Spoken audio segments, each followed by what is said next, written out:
রোজা ও সাওম সিরিজের আজকে চতুর্থ পর্ব।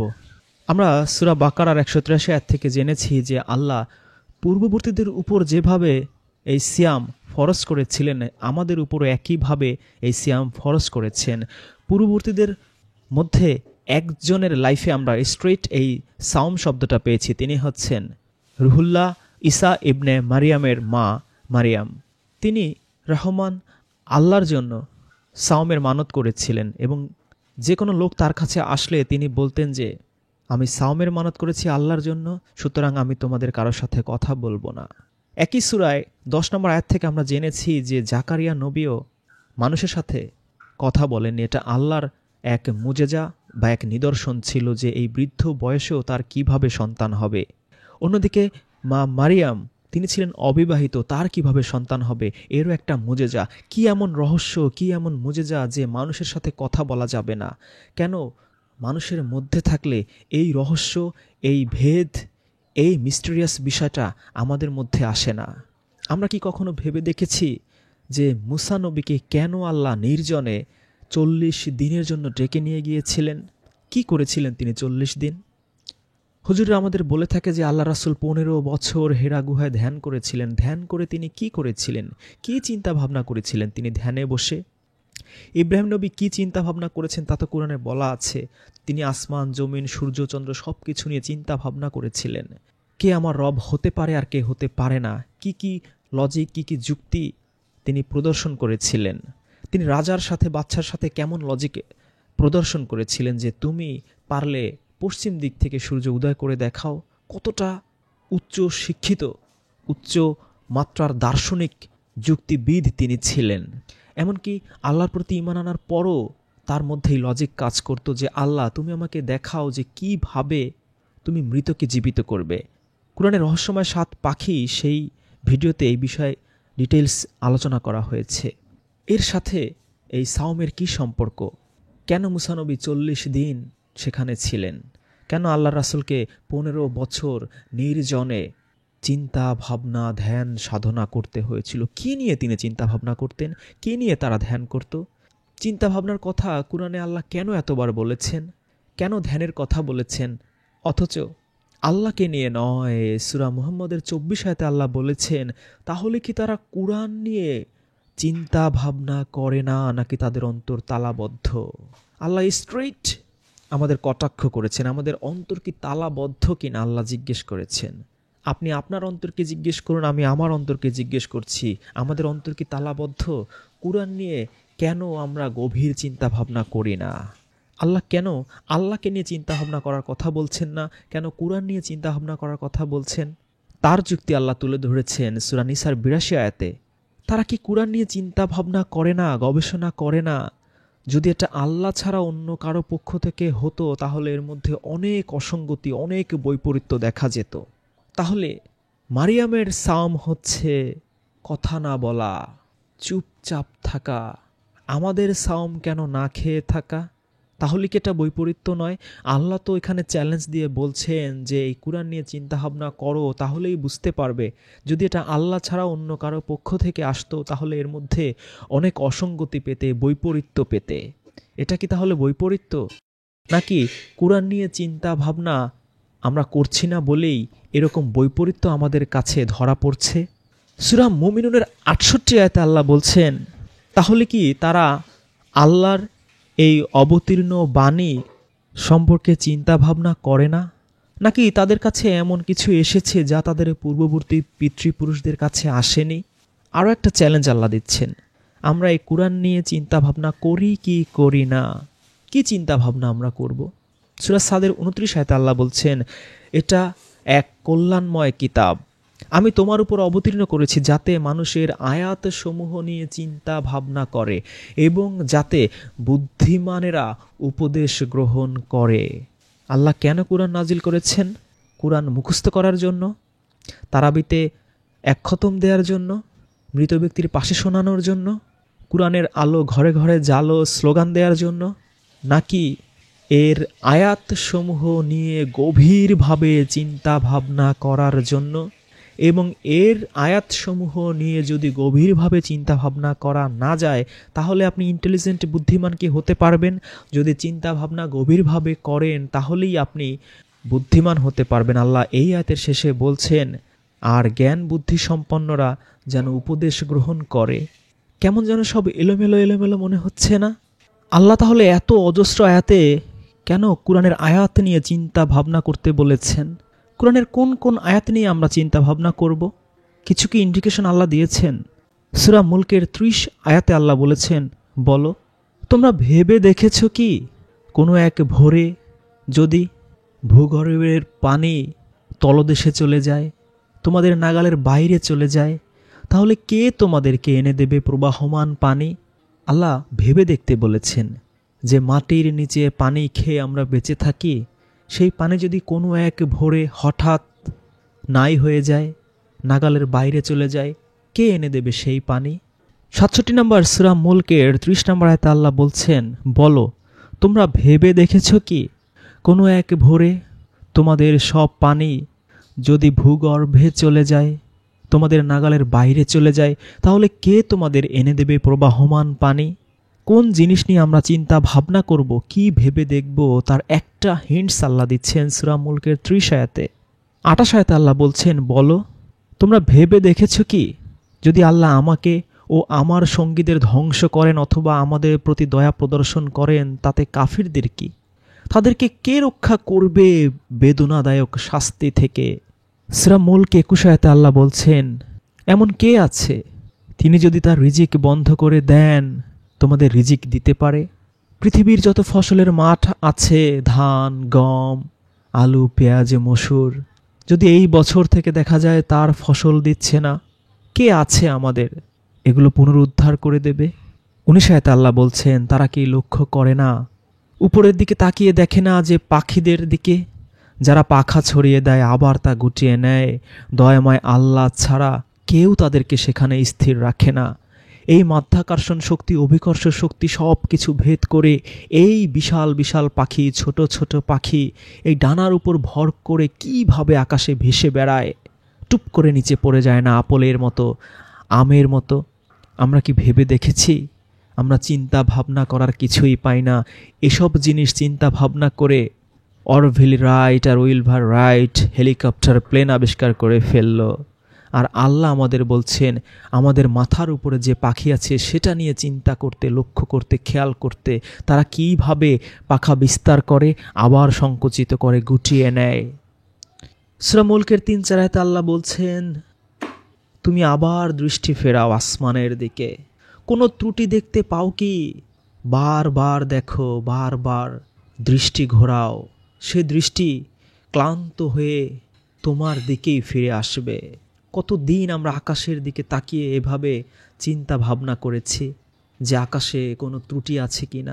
সূরা আনাম 46 আয়াতে আল্লাহ বলছেন, তোমরা ভেবে দেখেছ কি, আল্লাহ যদি তোমাদের শ্রবণ শক্তি আর দৃষ্টি শক্তি কেড়ে নেন এবং তোমাদের অন্তরে মোহর মেরে দেন, তাহলে এই শক্তি তোমাদেরকে আবার কে দান করতে পারে? এমন কোনো সত্তা আছে কি আল্লাহ ছাড়া? আমি আমার নিদর্শনসমূহ, দলিল প্রমাণাদি কিভাবে ঘুরিয়ে ফিরিয়ে বর্ণনা করছি, এরপরও তারা তা থেকে মুখ ফিরিয়ে নেয়। আসলেই কি আমরা ভেবে দেখেছি কখনো নির্জনে, নিরিবিলি কয়েকটা দিন নিজের জন্য বরাদ্দ করে যে কেউ আমাকে বিরক্ত করবে না, আমি শুধু কোরআনের এই এই আয়াতগুলো নিয়ে চিন্তা ভাবনা করব, যেই যেই জিনিস আল্লাহ আমাকে ভেবে দেখতে বলেছেন, চিন্তা করতে বলেছেন, সেগুলো ভেবে দেখব, চিন্তা ভাবনা করব, ধ্যান করব, মোরাকাবা করব, মোশাহেদা করব, মেডিটেশন করব। যেমন এই সূরা আনামের 46 আয়াত, যেই কান দিয়ে আমি শুনি, এতে তো কোনো মেশিন লাগানো আমি দেখি না, কোনো মোটর দেখি না, যে চোখ দিয়ে আমি দেখি, এই একটা চোখের কত মূল্য, কত হাজার কোটি টাকা লাগে এই চোখের দৃষ্টি, কানের দৃষ্টি ফিরিয়ে আনতে। হুট করে একদিন সকালবেলা যদি দেখি আমি চোখে কিছু দেখতে পাচ্ছি না, কানে কিছুই শুনতে পারছি না, কে আছে এই পৃথিবীতে এই শক্তি আবার ফিরিয়ে আনবে? এই আয়াত নিয়ে আমরা কয়জন ভেবে দেখি? সূরা ইউনূস 59, তুমি বলো আল্লাহ তোমাদের জন্য যা কিছু রিজিক পাঠিয়েছেন, অতঃপর তোমরা তার কিছু অংশ হারাম, কিছু অংশ হালাল সাব্যস্ত করে নিলে, তুমি জিজ্ঞেস করো আল্লাহ কি তোমাদের অনুমতি দিয়েছেন, নাকি তোমরা আল্লাহর উপর মিথ্যা আরোপ করছো? কত খাবার হুজুর শরীফ থেকে, লাহুয়াল হাদিস থেকে, ইজমা থেকে, কিয়াস থেকে, অমুক অমুক কিতাব থেকে বলা হয়ে থাকে যে ওটা ওটা হারাম। আল্লাহ এখানে কি বলছেন? এগুলো কি কখনো আমরা ভেবে দেখেছি?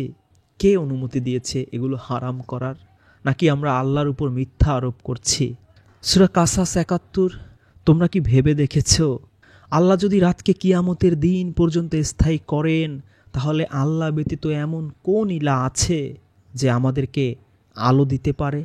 তবে কি তোমরা শুনতে পাও না? এই আয়াত নিয়ে কি আমরা কখনো ভেবে দেখেছি? ৭২ আয়াতে আল্লাহ বলছেন, ভেবে দেখো তো, আল্লাহ যদি দিনকে কিয়ামতের দিন পর্যন্ত স্থায়ী করেন, তাহলে আল্লাহ ব্যতীত এমন ইলাহ কে আছে যে তোমাদেরকে রাত দান করতে পারে, যাতে তোমরা বিশ্রাম করবে? তবু কি তোমরা ভেবে দেখবে না? সূরা জুমার ৩৮। তুমি যদি তাদেরকে জিজ্ঞেস করো আকাশমণ্ডলীয় পৃথিবী কে সৃষ্টি করেছে, তারা অবশ্যই বলবে আল্লাহ। বলো, তোমরা কি ভেবে দেখেছ যে আল্লাহ আমার অনিষ্ট চাইলে তোমরা আল্লাহর পরিবর্তে যাদেরকে ডাকো তারা কি সেই অনিষ্টতা দূর করতে পারবে? অথবা তিনি যদি কোনো অনুগ্রহ করতে চান, তারা কি সেই অনুগ্রহ রোধ করতে পারবে? বলো, আমার জন্য আল্লাহই যথেষ্ট, নির্ভরকারীরা আল্লাহর উপর নির্ভর করে। মক্কার পৌত্তলিকদের মতো হাজার কোটি মুসলিম আছে, যদি তাদের জিজ্ঞেস করা হয় আকাশমণ্ডলী পৃথিবী কে সৃষ্টি করেছে, তারা বলবে আল্লাহু আকবার। কিন্তু এই আয়াতে আল্লাহ বলছেন, যদি আল্লাহ কোনো ক্ষতি করতে চায়, কোনো উপকার করতে চায়, তাহলে যাদেরকে ডাকি দয়াল বাবা, কল্লা কাবা, নবী রাসুল, ঈসা মুসা, কত নবী রাসুল, পীর আউলিয়া, গাউস কুতুবদের ডাকা হয় পৌত্তলিকদের মতো। এই আয়াতে যেমনটা বলা হচ্ছে, তারা কি কোনো উপকার করতে পারে? এই বিষয়টা কি আমরা কখনো ভেবে দেখি? সূরা কাফ আয়াত ১০। বলো, তোমরা ভেবে দেখেছ কি যে এই কুরআন আল্লাহর নিকট হতে অবতীর্ণ হয়ে থাকে, আর তোমরা এতে অবিশ্বাস করো, অপুরন্তু বানী ইসরায়েলের একজন এর অনুরূপ সম্পর্কে সাক্ষ্য দিয়ে এতে বিশ্বাস স্থাপন করলো, অথচ তোমরা করো উদ্ধত প্রকাশ। তাহলে তোমাদের কি পরিণাম হবে? আল্লাহ এতে বলছেন যে এই কুরআন আল্লাহর নিকট থেকে নাজিলকৃত। আমরা কত শত লক্ষ হাদিস বানিয়েছি, লাহুয়াল হাদিস, দাবি করি এগুলো গায়রে মাতলু ওহী, আল্লাহর নিকট থেকেই নাজিলকৃত। কিভাবে আমরা সূরা আহকাফের ১০ নম্বর আয়াতে ভায়োলেট করছি? আল্লাহ এই আয়াতের শুরুতেই বলছেন, তোমরা ভেবে দেখেছ কি? ভাবি আমরা। সূরা ওয়াকিয়ার ৫৮ আয়াতে আল্লাহ বলছেন, তোমরা কি ভেবে দেখেছ তোমাদের বীর্যপাত সম্বন্ধে? এটা সম্বন্ধে আসলে কি আমরা ভেবে দেখি? কি ক্ষুদ্র অণু পরমাণু জিনিস, সেখান থেকে জলজ জ্যান্ত মানুষ হয়ে যাচ্ছে। হাত পা চোখ কান গলা সব আল্লাহ বানিয়ে দিচ্ছেন। এটা নিয়ে কি আমরা কখনো ভেবে দেখেছি? সেই সময় আমাদের হয় না। সূরা ওয়াকিয়ার ৬৩ আয়াতে আল্লাহ বলছেন, তোমরা যে বীজ বপন করো সে সম্পর্কে চিন্তা করেছ, ভেবে দেখেছ কখনো? তোমরা কি ওকে অঙ্কুরিত করো, না আমি অঙ্কুরিত করি? তোমরা কি তা থেকে শস্য উৎপন্ন করো, না আমি উৎপন্ন করি? সূরা ওয়াকিয়া ৬৮ আয়াতে আল্লাহ বলছেন, তোমরা যে পানি পান করো সেই সম্পর্কে তোমরা ভেবে দেখেছ কি? তোমরা কি ওটা মেঘ হতে নামিয়ে আনো, নাকি আমি ওটা বর্ষণ করি? আমি ইচ্ছে করলে ওটা লবণাক্ত করে দিতে পারি। এই পানি সম্পর্কে আমরা কে কজন কয়দিন ভেবেছি, চিন্তা ভাবনা করেছি?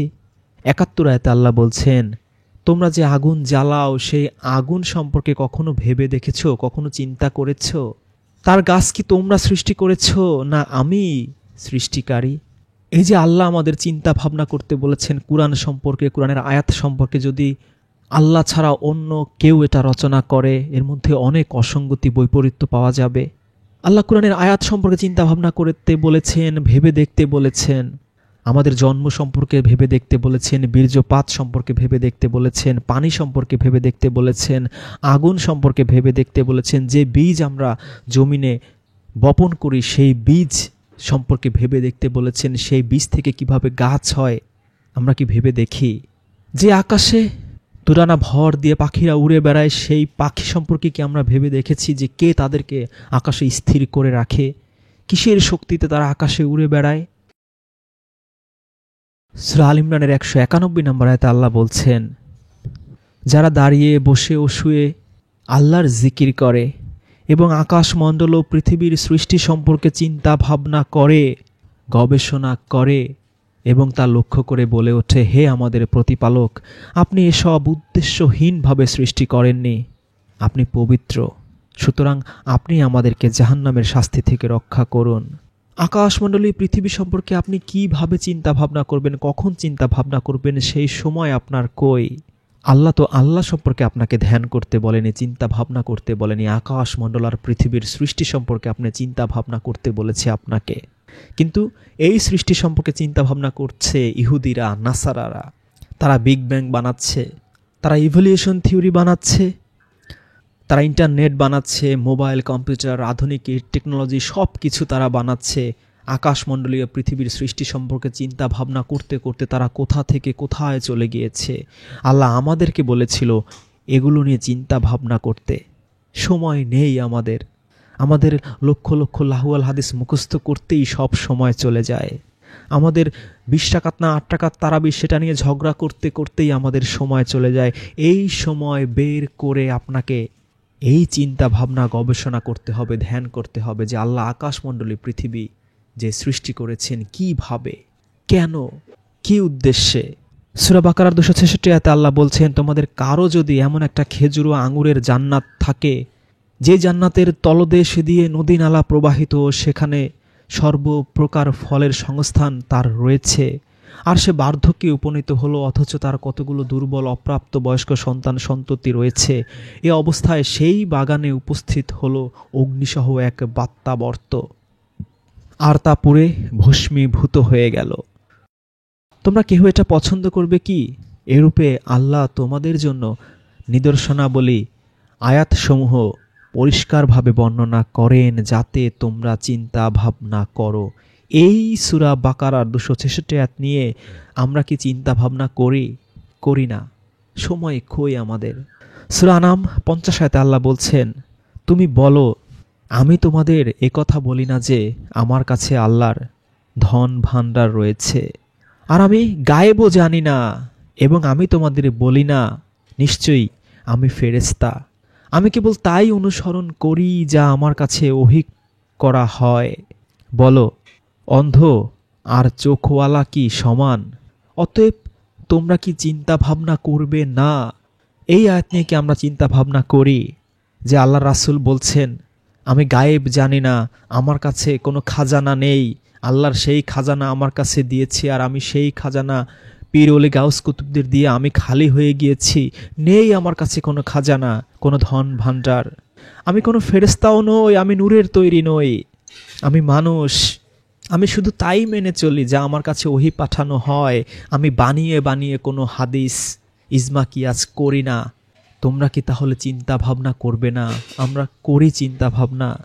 সূরা আরাফ 176, আমি ইচ্ছে করলে সেই আয়াতসমূহের বদৌলতে তাকে উচ্চ মর্যাদা দান করতাম, কিন্তু সে তো দুনিয়ার দিকেই ঝুঁকে পড়ল এবং নিজ প্রবৃত্তির অনুসরণ করল, সুতরাং তার দৃষ্টান্ত ওই কুকুরের মতো যার উপর তুমি হামলা করলেও সে জিহ্বা বের করে হাঁপাতে থাকবে, আর তাকে তার অবস্থায় ছেড়ে দিলেও জিহ্বা বের করে হাঁপাবে। এই হলো যেসব লোক আমার আয়াতসমূহ প্রত্যাখ্যান করে তাদের দৃষ্টান্ত। সুতরাং তুমি তাদেরকে এসব ঘটনা শোনাতে থাকো যাতে তারা চিন্তা করে, ভাবনা করে। এসব ঘটনা নিয়ে চিন্তা ভাবনা কি আমরা করি? কুকুরের কথা আল্লাহ এই আয়াতে বলছেন কুকুর জিহ্বা বের করে হাঁপাতে থাকে। সূরা কাহফেও সেই কুকুরের কথা আমরা দেখতে পাই, অথচ কুকুরকেই তো হারাম ঘোষণা করে পিটিয়ে মারার ফতোয়া নাজিল হয়ে গিয়েছে। অথচ কুকুর কত প্রভু ভক্ত, সেই আসহাবে কাহফের সেই আল্লাহওয়ালা মানুষদের সে পাহারা দিয়ে রেখেছিল বছরের পর বছর।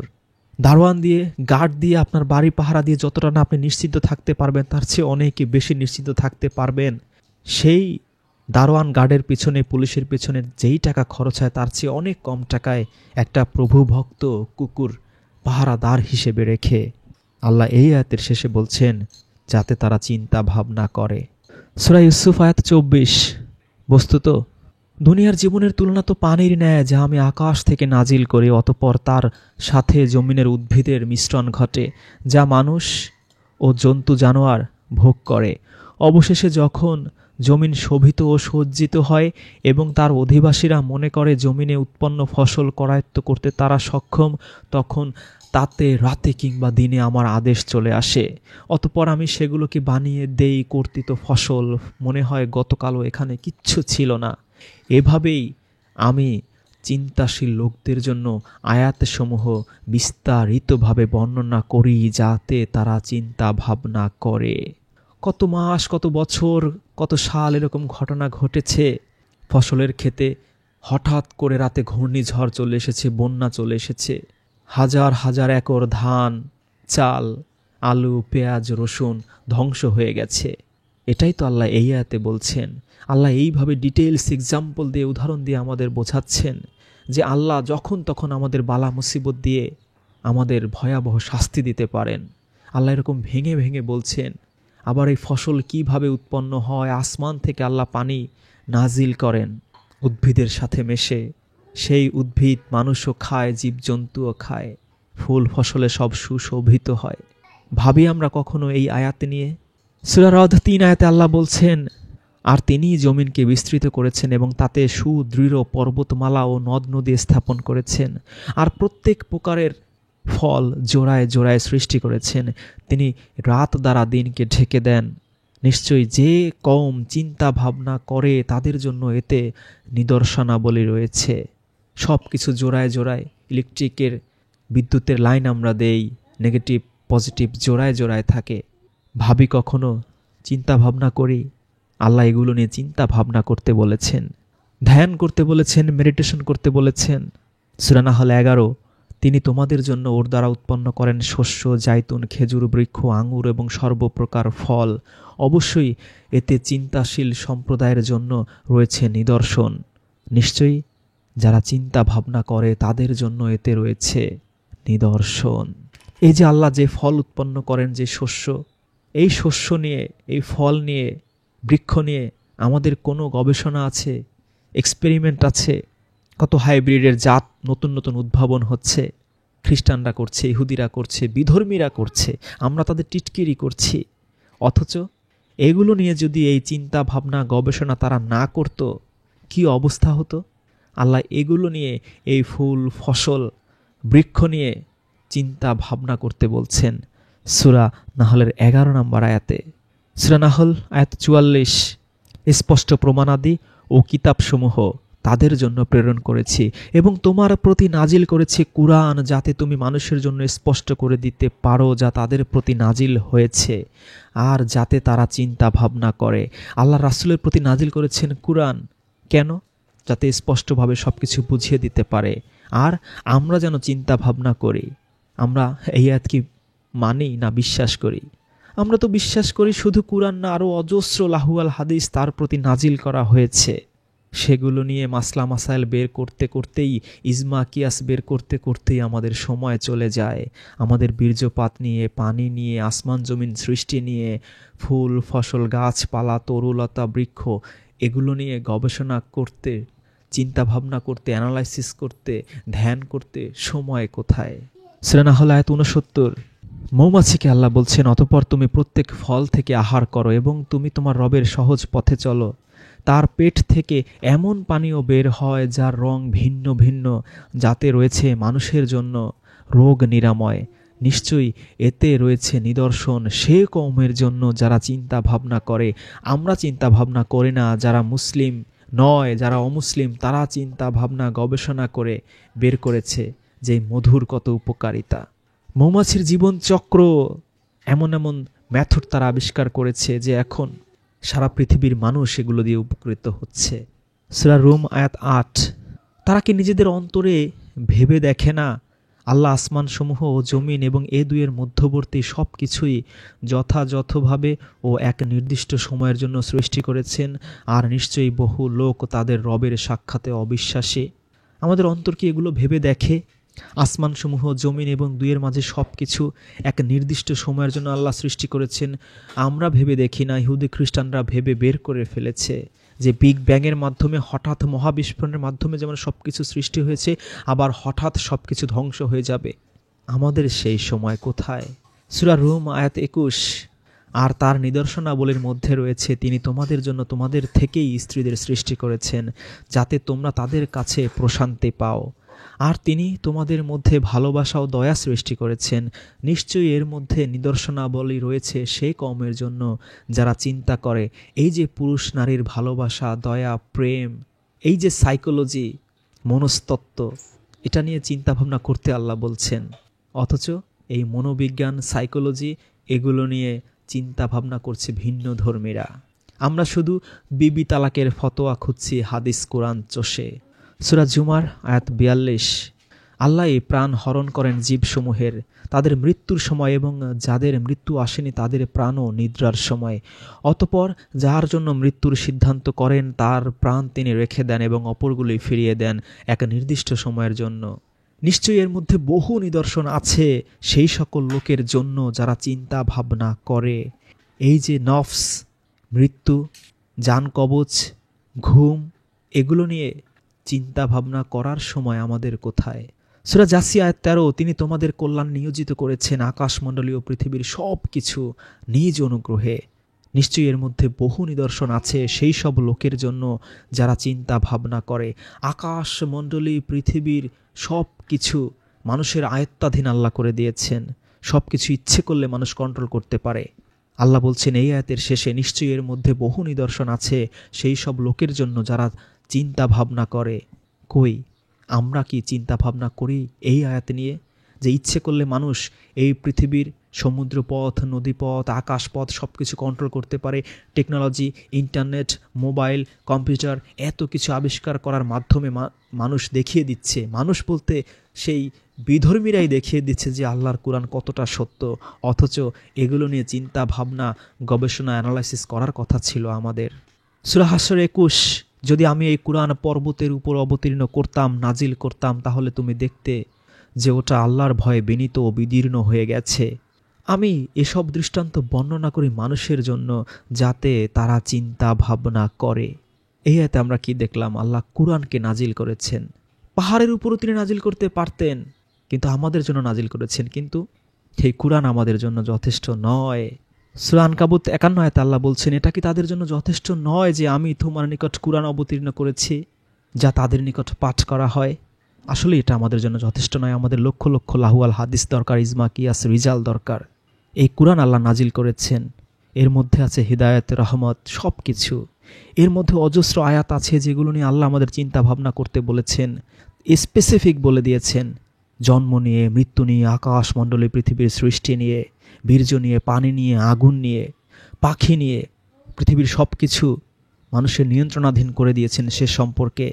এই চিন্তা ভাবনা, গবেষণা, অ্যানালাইসিস হাজার লক্ষ লোকের ভিড়ে করা সম্ভব নয়। নির্জনে একাকী করতে হবে। যেই সমস্ত বিষয় নিয়ে আল্লাহ চিন্তা ভাবনা করতে বলেছেন সেগুলো নিয়ে করতে হবে। যে কোরআনে কি কোনো বৈপরীত্য আছে, কোন কোন আয়াত আমাদের অনুসরণ করতে হবে, কোন কোন সৎকর্ম আমাদের করতে হবে, কোন কোন অসৎকর্ম আমাদের পরিত্যাগ করতে হবে, কোন কোন কাজ করলে আমাদের কোনো ভয়, দুশ্চিন্তা থাকবে না, টেনশন ফ্রি লাইফ লিড করতে পারবো, কোন কোন কাজ করলে ফেরেশতা আমাদের উপর নাজিল হবে। এই সমস্ত আয়াত নিয়ে কি আমাদের চিন্তা ভাবনা, গবেষণা করার সময় আছে, ধ্যান করার সময় আছে? এগুলো করতে গেলে কখনোই হাজার লক্ষ মানুষের ভিড়ে সম্ভব না, পরিবার পরিজন সবার মাঝখানে বসে সম্ভব নয়। নির্জনে, নিরিবিলি, একা একা আল্লাহর এই সমস্ত আয়াত নিয়ে আমাদের ধ্যান করতে হবে। এ সমস্ত চিন্তা ভাবনা করতে গেলে যদি ডিস্টার্ব আসে, মানুষ এসে জিজ্ঞেস করে, তখন আমরা বলবো যে আমরা আল্লাহর জন্য রহমানের উদ্দেশ্যে সাওমের মানত করেছি। আমি কিছুতেই তোমাদের সাথে কথা বলবো না, কারো সাথে কোনো কথাবার্তা আমরা বলবো না। চিন্তা ভাবনা, গবেষণার অতল সাগরে আমরা হারিয়ে যাব। আল্লাহর আয়াতে নিয়ে যে সমস্ত বিষয় নিয়ে আল্লাহ চিন্তা ভাবনা করতে বলেছেন সেগুলো নিয়ে চিন্তা ভাবনা করতে করতে, গবেষণা করতে করতে, ধ্যান করতে করতে, মেডিটেশন করতে করতে এক সময় বুঝতে পারবো যে এর কোনো কিছুই আল্লাহ অনর্থক সৃষ্টি করেননি। সূরা আল ইমরানের 191 নম্বর আয়াতে আল্লাহ যেমনটা বলেছেন, প্রত্যেকটা বিষয় সম্পর্কে আমাদের অন্তর্দৃষ্টি খুলে যাবে। সমস্ত সৃষ্টি, কৌশল, প্রক্রিয়া সব কিছু নিয়ে যখন আমরা এইভাবে নির্জনে, নিরিবিলি, মানুষের ডিস্টার্ব ছাড়া, বিরক্তি ছাড়া এই কোরআনের আয়াত নিয়ে চিন্তা ভাবনা করতে পারবো, তখনই আমরা আধ্যাত্মিকতার অনেক উপরের লেভেলে চলে যেতে পারবো। এই সৃষ্টির প্রক্রিয়া নিয়ে, আসমান জমিন মানুষজন বীর্য পানি আগুন সব কিছু নিয়ে, পাখি নিয়ে, সমস্ত সৃষ্টি প্রক্রিয়া নিয়ে, আখিরাত নিয়ে, কেন আমাদের সৃষ্টি করা হয়েছে সব কিছু নিয়ে চিন্তা ভাবনা ধ্যান মেডিটেশন ইব্রাহিম নবীও করেছিলেন, করেই তিনি আল্লাহকে পেয়েছিলেন। মুসা নবী তো 40 দিনের কথা আল্লাহ বলেই দিয়েছেন, মারিয়ামের কথা আল্লাহ বলে দিয়েছেন। আমাদের বুঝে নিতে হবে, যখনই আল্লাহর আয়াত নিয়ে আল্লাহর সৃষ্টি কৌশল নিয়ে মানুষ চিন্তা ভাবনা করে, তখনই সে মানসিক শান্তি পায়, শক্তি পায়, সাহস পায়। আল্লাহর সাথে তার অটোমেটিক একটা সম্পর্ক সৃষ্টি হয়ে যায়, তখনই মানসিক প্রশান্তি আসে। যেমন মানসিক প্রশান্তি এসেছিল মরিয়ম মৃত্যুবরণ করতে চেয়েছিল, আত্মহত্যা করতে চেয়েছিল, সেই মরিয়মের সব কিছু চলে গিয়েছে। আল্লাহর প্রেমে সে পড়ে গিয়েছে। মুসা নবী আল্লাহর প্রেমে পড়ে গিয়েছে, পড়ে গিয়েই তো সে বলেছে, আল্লাহ আমি তোমাকে দেখতে চাই। ইব্রাহিম নবী আল্লাহর প্রেমে পড়ে গিয়েছে। আল্লাহ তাকে আনফালের 85 আয়াতে বলে দিচ্ছেন, 75 আয়াতে বলে দিচ্ছেন, যা এরপর আমি ইব্রাহিমকেও আসমান জমিনের রাজত্ব দেখিয়েছিলাম। আল্লাহর এই আয়াত নিয়ে, আল্লাহর সৃষ্টি সব কিছু নিয়ে যখন নিরিবিলি নির্জনে এরকম ধ্যান মেডিটেশন চিন্তা ভাবনা করা হয়, গবেষণা করা হয়, অ্যানালাইসিস করা হয়, তখন এইভাবেই আপনি আল্লাহর প্রেমে পড়তে বাধ্য। আল্লাহর সৃষ্টি প্রক্রিয়া সম্পর্কে যখন আপনি জানবেন, আল্লাহর সাথে আপনার সম্পর্ক তত বেশি গভীর হয়ে যাবে। তখনই আল্লাহকে বলে দিবেন মুসা নবীর মতো, আল্লাহ তোমাকে আমি দেখতে চাই। সূরা আরাফ 142 আয়াতে আল্লাহ বলছেন, আমি মুসাকে ওয়াদা দিয়েছিলাম 30 রাতের জন্য এবং আরও 10 দ্বারা ওটা পূর্ণ করেছিলাম। এভাবে তার রবের নির্ধারিত সময়টি 40 রাত দ্বারা পূর্ণতা লাভ করে। এর পরের আয়াতটাই খেয়াল করুন, 143 আয়াতে আল্লাহ বলছেন, মুসা যখন নির্ধারিত স্থানে উপস্থিত হলো, তখন তার রব তার সাথে কথা বললেন। সে তখন নিবেদন করলো, হে আমার রব, আমি তোমাকে দেখতে চাই। ভেবেছেন কেন মুসা আল্লাহকে দেখতে চাইল? 40 রাত সে কি নিয়ে চিন্তা ভাবনা ধ্যান করেছে নির্জনে, সবার কাছ থেকে আলাদা হয়ে। কেন ভাবতে হবে আমাদের? তাহলেই আমরা বুঝতে পারবো যে এই নিরিবিলি চিন্তা ভাবনা আল্লাহর আয়াত নিয়ে আমাদের তো ভিন্ন কোথাও যাওয়ার দরকার নেই। আল্লাহ স্পেসিফিক 10 থেকে 15টা বিষয় নিয়ে চিন্তা ভাবনা করতে বলেছেন কোরআনে। বীর্য, পাখি, আসমান জমিনের সৃষ্টি, পানি, আগুন, এরকম এগুলো দিয়েই আপনি শুরু করেন না। এগুলো দিয়ে শুরু করেন, আস্তে আস্তে আপনার দিব্য শক্তি খুলে যাবে। কিন্তু হাজার লক্ষ মানুষের ভিড়ে না খেয়ে থেকে আপনার এই আধ্যাত্মিক স্ট্রেংথ আসবে না, কখনো সম্ভব না। যেমনটা ইব্রাহিম নবী করেছেন, যেমনটা মুসা নবী করেছেন, যেমনটা জাকারিয়া করেছেন, যেমনটা মারিয়াম করেছেন, আল্লাহর আধ্যাত্মিকতা আল্লাহর মুজিজা বুঝতে গেলে, পেতে চাইলে, বুঝতে চাইলে, রিলেশন করতে চাইলে একাকী আল্লাহর সাথে সম্পর্ক স্থাপন করার কোনো বিকল্প নেই, কোনো পথ নেই। মানুষের ভিড়ের মধ্যে থেকে আপনি কখনো এটা পারবেন না। আপনার বারবার মনোসংযোগ বিচ্ছিন্ন হবে, বারবার ধ্যান ভেঙে যাবে। আপনি কতদূর আগাবেন সেখান থেকে আবার বাইরে হারিয়ে যাবেন। তখনই আপনার কাছে মনে হবে কোরআনে অনেক বৈপরীত্য, অনেক অসঙ্গতি। কিন্তু আল্লাহ চ্যালেঞ্জ দিয়ে সূরা নিসার 82 আয়াতে বলছেন, এর মধ্যে কোনো বৈপরীত্য নেই, কোনো অসঙ্গতি নেই। কিন্তু আমরা এই সাওমে অসঙ্গতি খুঁজে পাচ্ছি, যে মরিয়মের সাওম একরকম, আমাদের সাওম কেন আরেক রকম? না খেয়ে থাকলে রোগ প্রতিরোধ ক্ষমতা বাড়বে, না খেয়ে থাকলে গরিব মানুষের কষ্ট বুঝতে পারবেন। আপনি না খেয়ে থাকতে পারেন, সেটা নিষেধ করা হয়নি। খেতে বলেছেন আল্লাহ, মারিয়ামকে বলেছেন কুলু আশরাবু, আপনি খান। কিন্তু আপনার মূল ফোকাস হচ্ছে মুত্তাকি হওয়া, সেকেন্ড ফোকাস হচ্ছে আল্লাহ কোরআনে যতগুলো আয়াতে বলেছেন, তোমরা কি ভেবে দেখো না, তোমরা কি চিন্তা করো না, তোমরা ভেবে দেখো, তোমরা চিন্তা করো। এগুলো নিয়ে আগে আপনার ভেবে দেখতে হবে, চিন্তা করতে হবে, ধ্যান করতে হবে, মেডিটেশন করতে হবে। তারপর আপনি খাবেন কি খাবেন না, 10 দিন করবেন না, 30 দিন করবেন না, 60 দিন করবেন, সেটা অনেক পরে। করার মতো আপনি জাকারিয়া নবীর মতো 3 দিন দিয়ে শুরু করেন, দেখেন কি রেজাল্ট পান। 3 দিনে আপনার লাইফ চেঞ্জ হয়ে যাবে, আপনার জীবন পরিবর্তন হয়ে যাবে। যদি আপনি সত্যিকার অর্থেই জাকারিয়া নবীর মতো, মারিয়ামের মতো, মুসা নবীর মতো, ইব্রাহিম নবীর মতো আল্লাহর সৃষ্টি রহস্য নিয়ে, আল্লাহর মুজেজা নিয়ে, যে আল্লাহ কিভাবে একটা বৃদ্ধ মানুষকে সন্তান দিতে পারে, কিভাবে একটা অবিবাহিত নারীকে সন্তান দিতে পারে, আল্লাহর মুজেজা, আল্লাহর নিয়ামত, আল্লাহর সৃষ্টি রহস্য, সমস্ত কিছু নিয়ে আপনি মাত্র 3 দিন থেকে শুরু করুন। আল্লাহর নিয়ামতে আপনি পরিপূর্ণ হয়ে যাবেন। আর এই চিন্তা ভাবনা করার পাশাপাশি কি কি কাজ করলে আপনি চিন্তা মুক্ত হতে পারবেন, টেনশন ফ্রি হতে পারবেন, আপনার কোনো দুশ্চিন্তা, কোনো ভয় থাকবে না, সেই সমস্ত কাজের প্রতি আপনি ফোকাস করুন, যেটা গত পর্বে আলোচনা করা হয়েছিল যে এই কাজ করলে তোমাদের কোনো ভয় নেই, তোমাদের কোনো দুশ্চিন্তা নেই। এই পৃথিবীতে আমাদের ব্রেন দুটো কাজই করে, এক সুচিন্তা, এক দুশ্চিন্তা। আমাদের একই সাথে দুশ্চিন্তা মুক্ত হওয়ার বিষয়গুলো কোরআন থেকে আত্মস্থ করতে হবে, আবার একই সাথে যেই বিষয় নিয়ে আল্লাহ চিন্তা ভাবনা করতে বলেছেন, ধ্যান করতে বলেছেন, সেই বিষয়গুলো নিয়ে, সেই আয়াতগুলো নিয়ে, সেই কনটেক্সটগুলো নিয়ে আমাদের চিন্তা ভাবনা গবেষণা করতে হবে, ধ্যান করতে হবে, মেডিটেশন করতে হবে, একা একা নিরিবিলি, কারোর সাথে কথাবার্তা যতদূর সম্ভব না বলে, সাইলেন্টলি। মহান আল্লাহ আমাদেরকে তৌফিক দান করুন। আলহামদুলিল্লাহি রাব্বিল আলামিন।